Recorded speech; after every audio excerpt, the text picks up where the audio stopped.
Hello everyone, मैं अर्पणा जैन। स्वागत है आपके हमारे यूट्यूब चैनल जैन क्लासेस में, जिसमें आज हम पढ़ने वाले हैं 10th क्लास के लिए बहुत ही महत्वपूर्ण संधि जसत्व संधि। ठीक है, आज का हमारा टॉपिक क्या है? जसत्व संधि, जो कि 10th क्लास के लिए बहुत ज़्यादा इम्पोर्टेंट है। अभी आपके जो कोर्स आया है उसमें आपको ये संधि अभी बोर्ड एग्ज़ाम में आने वाली है।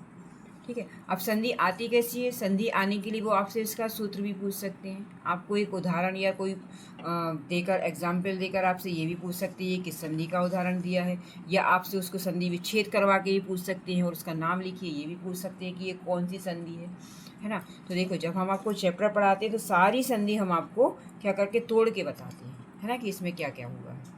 मगर जब तक आप इस संधि को डीपली नहीं पढ़ोगे, ये नहीं समझोगे कि संधि में होना क्या है, ये कैसे क्या हो रहा है, तो आपको संधियाँ समझ में नहीं आनी है। और 10th क्लास का अगर हम कहें तो 10th क्लास के कोर्स में या 10th क्लास के उसमें सिलेबस में तो जस संधि बहुत ज़्यादा भी इसमें आने वाली है। ठीक है, तो हम आज महत्वपूर्ण संधि पढ़ने वाले हैं। इसको आप थोड़ा सा वीडियो को लास्ट तक देखिए और ध्यान से इसको समझिए। चलिए, दिया है जसत्व संधि, सूत्र दिया है झलाम जसंते। ठीक है, झलाम जसंते, सूत्र क्या दिया है? झलाम जसंते। क्या है ये झल और जस? पहले हम इसको पढ़ लेते हैं, फिर हम इसको समझ लेते हैं। कह रहे हैं, पद के अंत में स्थित झल के स्थान पर जस हो जाता है। झलों में वर्ग का प्रथम, द्वितीय, तृतीय तथा चतुर्थ वर्ण तथा स, श, श और हल कुल 24 वर्ण आते हैं। ये आपको पढ़ लेते हैं, फिर हम आपको बताते हैं कि कैसे 24 वर्ण यहाँ पर आ रहे हैं। इस तरह झल के स्थान पर जस, जस कौन से होते ये देख लो, ज व ग ड द, जबग, जबग डद, है ना। मतलब इसका क्या है? ये तीसरे वर्ण है। 5 वर्ण जो हमने आपको बताए हैं कचट तप के तीसरे वर्ण जो है वो जस कहलाते हैं। जा ब ग ड द। ठीक है, होता है वर्ग के प्रथम, द्वितीय, तृतीय अथवा चतुर्थ वर्ण के स्थान पर उसी वर्ग का तृतीय वर्ण हो जाता है। ये हम आपको अभी पिछली संधि जो हमने आपको पढ़ाई है उनमें भी हमने आपको बताया है कि हर वर्ग का, चाहे वो पहला अक्षर हो, द्वितीय हो, तृतीया भी हो और चतुर्थ भी हो, मगर वो उसके स्थान पर क्या हो जाए? उसी वर्ग का तृतीय वर्ण हो जाता है। ये भी हम थोड़ा समझेंगे। फिर कह रहे हैं, सा, श, सा, हा में सा के स्थान पर डा होता है, अन्य का उदाहरण प्राय मिलता नहीं है। अगर ये वाला सा है तो यहाँ पर ये क्या हो जाएगा? डा हो जाएगा। ठीक है, इतना हमने इसको पढ़ लिया। अब हम इसको समझ लेते हैं कि होता कैसे क्या हो जाता है। ठीक है, तो क्या कह रहे हैं? पहला तो पद के अंत में झल के स्थान पर जस हो जाता है। अब कह रहे हैं पहले तो कि झल क्या होता है ये बताओ, ये झल है क्या ये बताओ। तो इन्होंने कहा कि 24 जो वर्ण है वो झल हैं। कौन से 24 वर्ण? ठीक है ना, हमने क्या पढ़ा है? हमने पढ़े हैं कि वर्णमाला में कितनी वर्ग बताए हैं? 5 वर्ग बताए हैं। कौन कौन से? क, च, ट, ता और पा। ठीक है ना, ये 5 वर्ण हमने पढ़े हैं। ये 5 वर्ण होते हैं सारे में। देखो, अगर हम कहीं भूल जाए हलंत लगाना तो आप समझते हैं सब में हलंत लगाए, क्योंकि हलंत के बिना कोई भी व्यंजन हो ही नहीं सकता। अगर उसमें पूरा आ जाता है तो वो तो क्या हो जाएगा? स्वर सहित हो जाएगा, है ना। और व्यंजन तो क्या होते हैं? स्वर से रहित होते हैं। जब उनको स्वर मिलेगा तब वो जाके पूरे हो जाते हैं। ठीक है, तो कोई भी अगर आप, हम मान लो भूल जाते हैं यहाँ पे हलंत लगाना, तो आपको समझ लेना कि यहाँ पे सब में ये सारे आधे आधे हैं। ठीक है, अगर आप कहो कि हम इसको का को पूरा ऐसा लिख दें तो ये क्या हो जाएगा? इसमें भाई स्वर आ जाएगा, मतलब आधा का और आ मिलेगा तब ये जाके पूरा बनेगा। ठीक है, तो अभी आपको यहाँ पर व्यंजन दिख रहे हैं, हम व्यंजन संधि पढ़ रहे हैं तो हम व्यंजन देख रहे हैं।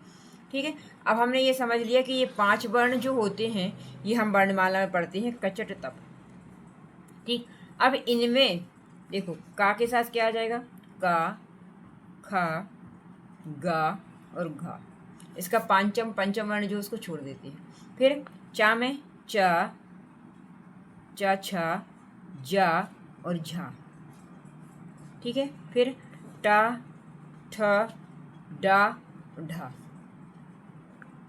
है ना, ये सारे आधे हैं। फिर ता, ता था, ता, था, डा और धा। ठीक, फिर पा, फा, बा और ये भा। ये सारी चीज़ें ये हो गए कितने? अब आप इनको गिन लो कितने हो गए, है ना। 4 5 जा 20 हो गए। तो इन्होंने क्या किया? मगर 24 बोला, 4 कौन से आएंगे? तो कह रहे हैं शा, सा, शा और हा, ये कहलाते हैं झल। ये क्या कहलाते हैं? झल। ठीक है, तो इन्होंने कहा है कि अब देखो अब गिन लो इनको कितने हो गए। 4 दूनी 8, 3 12, 16, 20 और 4 24। इन ये जो 24 वर्ण हैं ये कहलाते हैं झल। ये क्या कहलाते हैं? झल, है ना। तो हमको ये समझ में आ गया कि झलाम क्या होता है, मतलब झल का। देखो झलाम शब्द लिखा है, झलाम। झलाम का मतलब क्या हो जाएगा? झल का। इस झल का क्या हो जाना? जस से अंत होना, जस बन जाना। अब जस क्या होते हैं हम देखें, जस क्या होते हैं। देखो यहीं पे देख लो, जस हो जाता है। अब जस क्या है? तो इन्होंने कहा है कि कोई भी वर्ण झलाम शब्द में कोई भी, चाहे पहला द्वितीय तृतीय चतुर्थ कुछ भी हो, वो क्या हो जाता है? जस हो जाता है, मतलब उसके तृतीय वर्ण में बदल जाता है। तो क्या बन जाएगा? गज ड दब, गजड़ दब। क्या बन जाएगा? ये गजड़ दब हो जाता है। इतना समझ रहे हैं, है ना। इतना समझ में आ गया। अब झल देखो, माहेश्वर सूत्र क्या कहते हैं कि झल क्या होते हैं।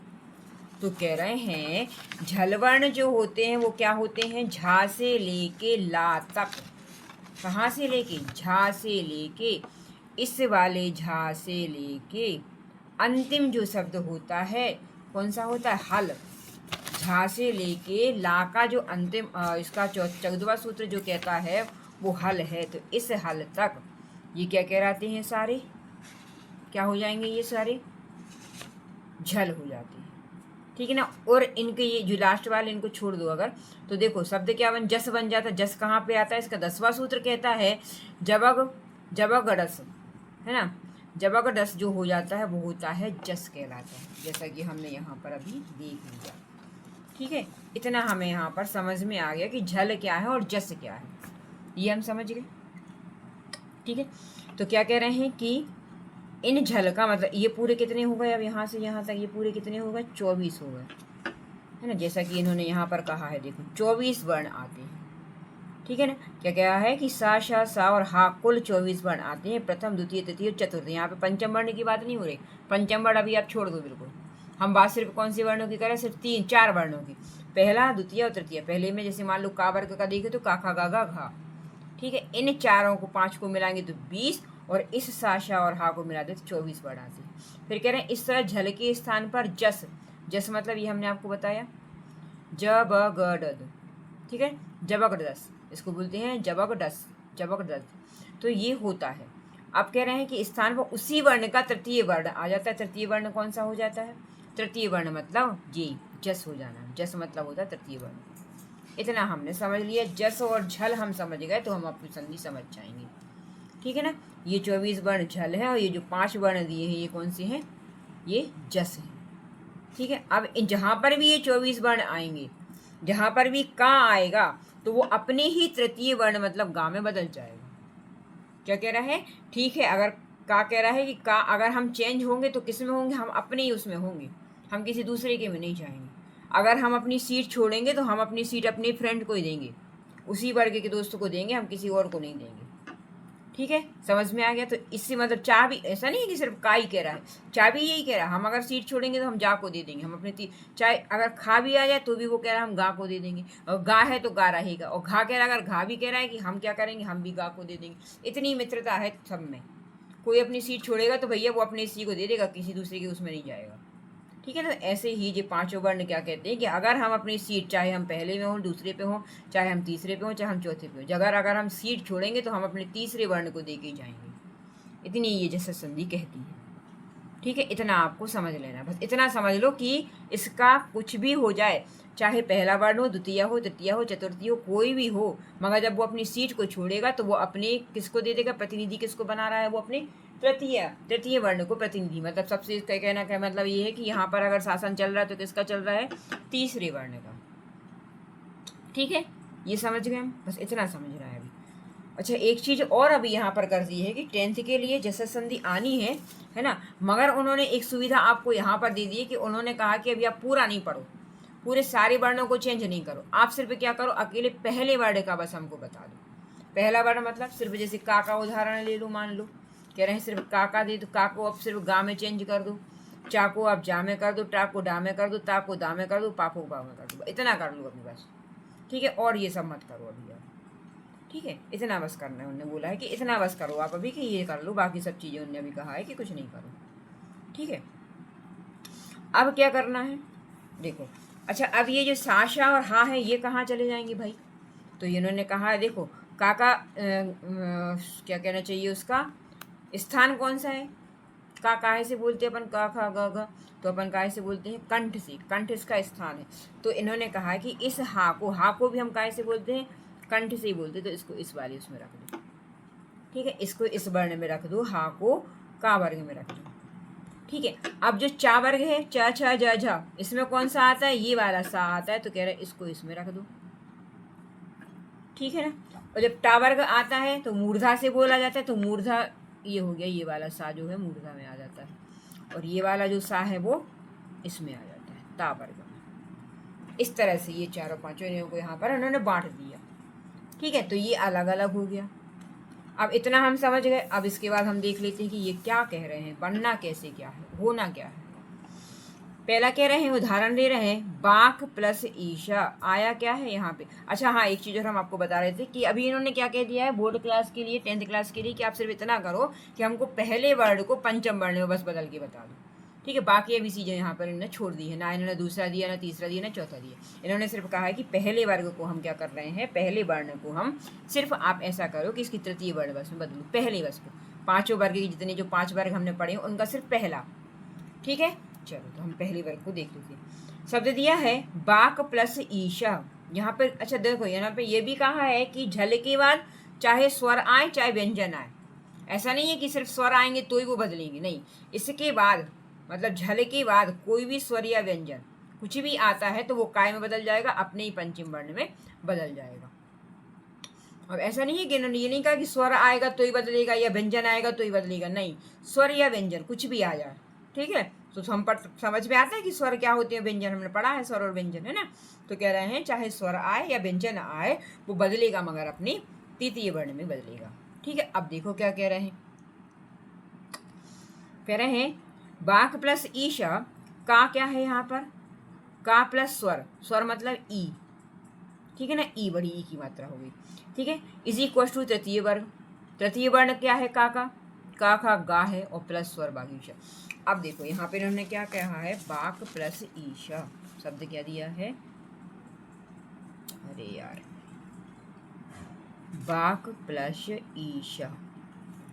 ठीक है, तो जसत संधि क्या कहती है कि पहले वर्ग चाहे पहला आए, अभी ये तो का तो पहला ही वर्ण है ना, अपने वर्ग का पहला ही वर्ण है का, ये बदलेगा काय में, अपने तृतीय वर्ग में।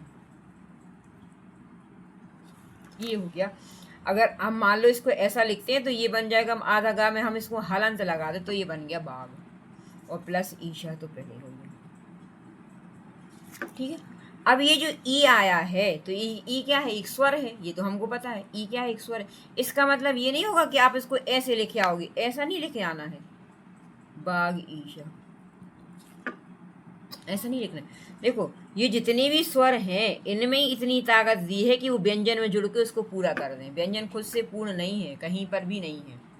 कहीं पर भी कोई भी व्यंजन अपने आप से पूर्ण नहीं है जब तक कि उसमें स्वर नहीं मिल जा रहा है ना। तो क्या कह रहे हैं कि इन जो स्वर हैं इनको आपको इन व्यंजनों में मिला के इसको पूरा करना है। तो हमको पता है ये बड़ी ई की मात्रा है, तो जब हम बड़ी ई की मात्रा गा में मिलाएंगे तो शब्द बन जाएगा बागीशा।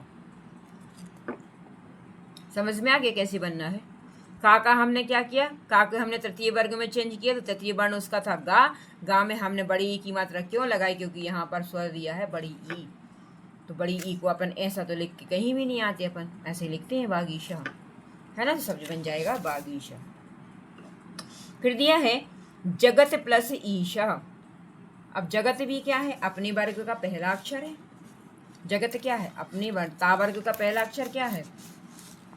ये वह देखो, ता वर्ग का पहला अक्षर क्या है? ता है, मगर इसका तृतीय वर्ण क्या है? दा है।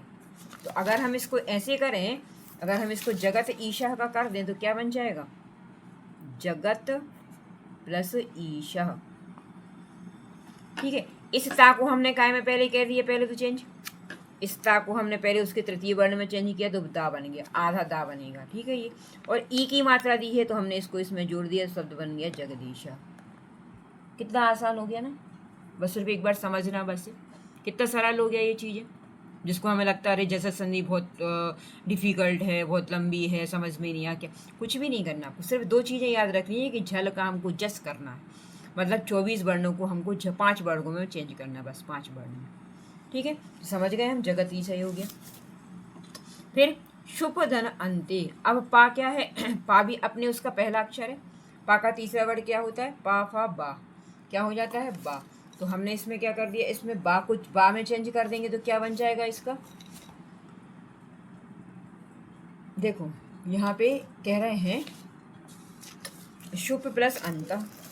इसको अब थोड़ा समझ से चलो, आधा अधूरा काम करना हमें अच्छा नहीं लगता, करो तो पूरा करो, नहीं तो नहीं करो, ठीक है। तो क्या क्या, ये पा क्या है,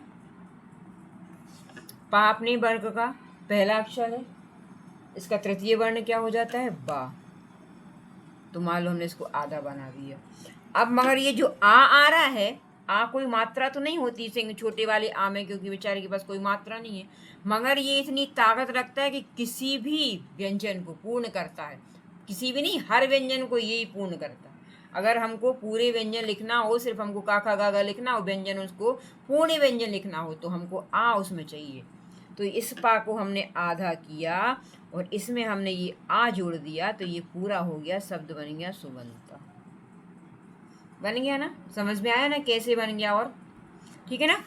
पा को हमने उसके तृतीय वर्ण में बदला तो बा आया, बा को हमने इससे मिलाया तो बा पूरा हो गया और अंत पूरा हो गया, सुबंता, शब्द बन गया सुबंता, ठीक है। फिर दिया है अच अंत, अब चा वर्ग आया, चा का तीसरा वर्ण क्या होता है, जा होता है, चा छा जा, जा को हमने यहाँ पर इसमें जो तो पूरा हो गया जाएगा, ये पूरा हो जाएगा, है ना, आ से हम जोड़ेंगे तो शब्द बन जाएगा अजंता।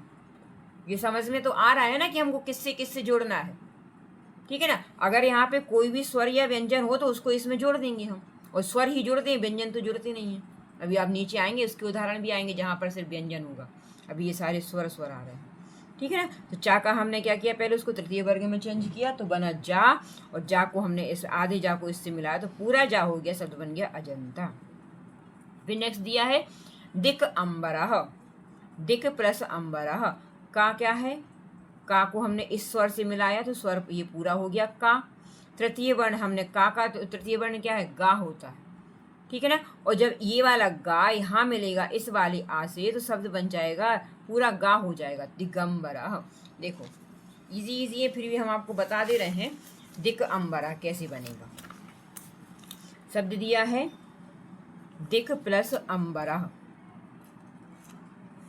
ठीक है ना।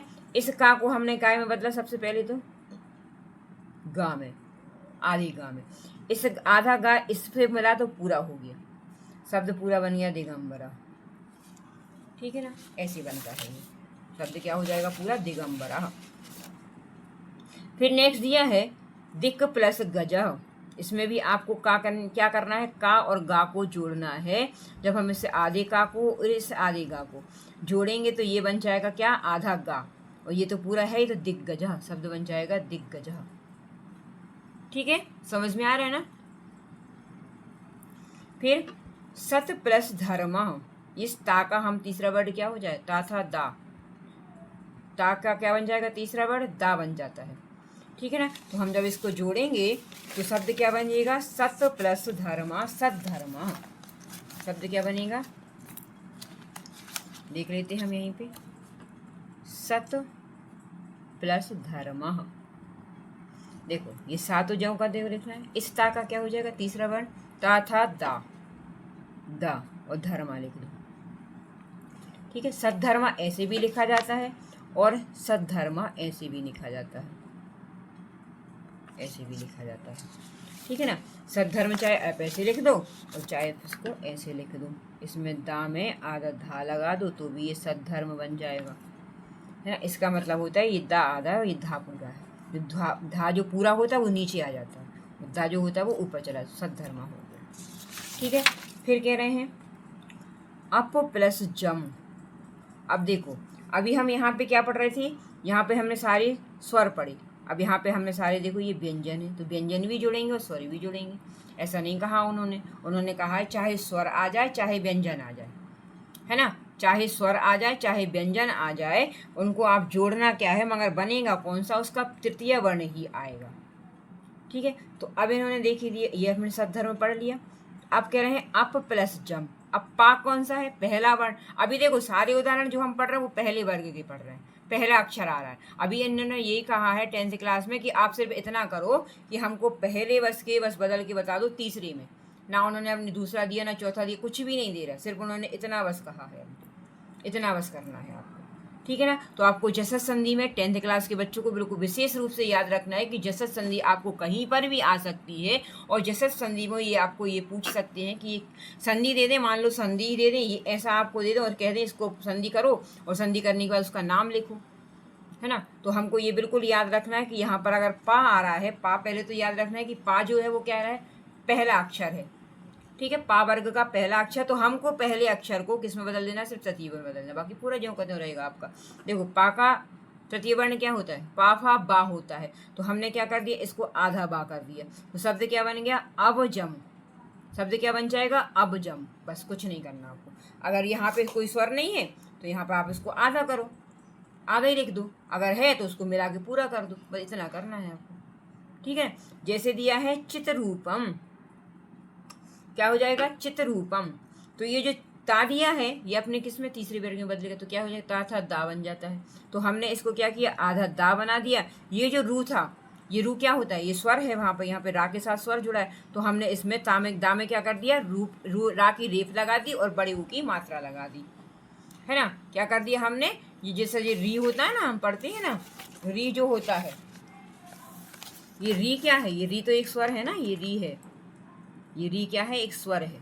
अभी यहाँ पे बड़ा री आया है, ठीक है, ये बड़ा री है, तो यहाँ बड़ी की तो हमने क्या कर दिया, इसमें ऊ की मात्रा लगा दी, क्योंकि बड़ा रू था, तो हमने यहाँ पे कर दिया चिद्रूपम। शब्द क्या बन गया है, चिद्रूपम। ठीक है ना, ये कहीं से कहीं तक, कहीं पर भी आप अगर जैसे संधि पढ़ते हैं तो कहीं से भी ये टफ नहीं आपको लगनी चाहिए, है ना। और हम आपको इसीलिए इतनी ईजी वे में बताते हैं कि आपको बिल्कुल आसानी से समझ में आ जाए कि हम पढ़ क्या रहे हैं। ठीक है ना, तो यहाँ पर हमने दोनों संधि देख ली अभी पर आपको, यहाँ पे हमने स्टुप संधि पढ़ा दी और जसद संधि भी आपको हमने पढ़ा दी। इसके आगे की जो संधि है वो आप हमारे नेक्स्ट वीडियो में देखते रहेंगे। ठीक है, वीडियो अच्छा लग रहा हो, आपको समझ में आ रहा हो, नहीं भी समझ में आ रहा हो तो आप हमको कमेंट करके पूछ सकते हैं कि मैम यहाँ पे क्या हो रहा है। ठीक है, तो हम कोई भी प्रॉब्लम हो तो आप हमसे उसको सॉल्यूशन ले सकते हैं। ठीक है, वीडियो अच्छा लगा हो तो लाइक शेयर और सब्सक्राइब जरूर करें। Thank you.